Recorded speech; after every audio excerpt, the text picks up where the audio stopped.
G'day, James here again. The arrival of this hot weather has got me thinking about trees and how best to look after them in the heat. Now, when it comes to watering your trees, there's a few tips I want to give you. Now, one of the biggest ones I want to give is it's better to do your watering more of a longer but a slow watering. So a daily spritz with the hose is not really that effective. It doesn't penetrate into the soil deeply like we want.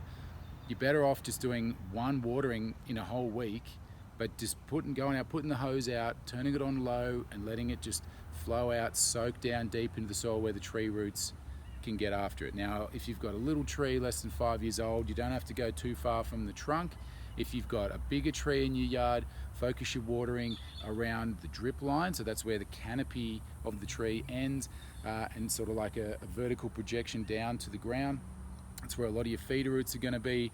Focus your watering in those areas. Secondly, know your tree. If you have a deciduous tree, a northern hemisphere tree, or a conifer, they're a bit more thirsty. They can be affected more by a dry spell, so keep an eye on them. Our Australian natives are pretty hardy. You can give them a bit of extra water, but they're not going to need as much. The other thing you can add, if it works in your garden, get some mulch down. Even if it's a mulched garden bed, look, does it need to be topped up? The mulch will help to keep your soil cool, and as it breaks down, it's going to become a food source for your soil microbes as well, which is a really good thing.